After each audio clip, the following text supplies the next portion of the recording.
రంగారెడ్డి జిల్లా నారాయణఖేడ్ పట్టణంలోని SRR shopping మాల్లో తినే పదార్థాలలో పురుగులు దర్శనమిచ్చాయి. వినియోగదారుడు మురకుల్ ప్యాకెట్ కొంటే అందులో పురుగులు వచ్చాయని ఎస్ఆర్ఆర్ యాజమాన్యంపై ఆగ్రహం వ్యక్తం చేశాడు. సమాచారం తెలుసుకున్న మున్సిపల్ కమిషనర్ జిగ్జిన్, శానిటేషన్ అధికారి శ్రీను ఎస్ఆర్ఆర్ మార్ట్లో తనిఖీ నిర్వహించి మురుకుల్ ప్యాకెట్లను సీజ్ చేసి ఎస్ఆర్ఆర్ మార్ట్ వారికి 5,000 జరిమానా విధించారు. ఎస్ఆర్ఆర్ షాపింగ్ మాల్లో రోజురోజుకి ఎన్నో సంఘటనలు జరుగుతున్నా అధికారులు చూసి చూడనట్లు ఉంటున్నారని వినియోగదారులు ఆగ్రహం వ్యక్తం చేశారు.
నారాయణఖేడ్ లోకల్ ఇట్లా ఇంట్లో సరుకులు లేవు అని మా ఆవిడ ఫోన్ చేస్తే సరే తీసుకుని వద్దామని వచ్చిన తర్వాత నేను తీసుకున్న తర్వాత మా ఆవిడ మొత్తం సంచి మొత్తం ప్యాక్ చేసుకున్నది ఇంట్లో.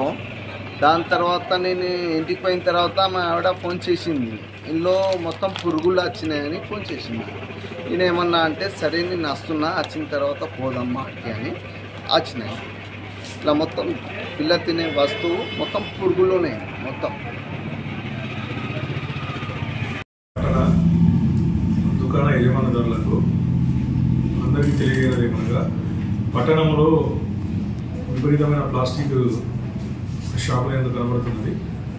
దయచేసి ప్రతి ఒక్క దుకాణ యజమానులు తప్పకుండా ప్లాస్టిక్ని తొలగించి దానికి బదులుగా జూట్ బ్యాగ్స్ కానీ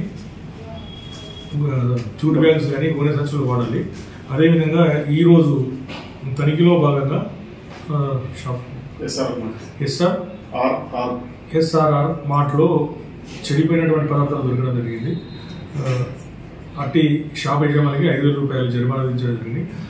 ఇదే విధంగా ఏ షాపులో అయినా చెడిపోయిన పదార్థాలు ఉన్నట్లయితే ప్రతి ఒక్కరికి 50,000 తగ్గకుండా ఫైన్ వేయడం జరుగుతుంది.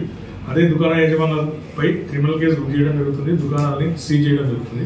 పట్టణ ప్రజలందరూ మరియు పట్టణ దుకాణ యజమానులు మున్సిపల్ సిబ్బందికి సహకరించి తొందరగా ప్లాస్టిక్ నిషేధిత నారాయణఖేడ్ మున్సిపాలిటీగా ఉంచాలని కోరుచున్నాం. సరే, ఇప్పుడు సీజ్ చేయడం ఈ ఫుడ్ సేఫ్టీకి సంబంధించినటువంటి ఫుడ్ సేఫ్టీ అధికారులకు ఇట్టి దుకాణ యజమానుదారులపై చర్యలు తీసుకోవడానికి ప్రతిపాదనలు పంపడం జరుగుతుంది. దయచేసి దుకాణదారులు ఎవరైనా సరే నాణ్యమైన పదార్థాలు పట్టణ ప్రజలకు ఇచ్చి సహకరించాలని కోరుచున్నాం.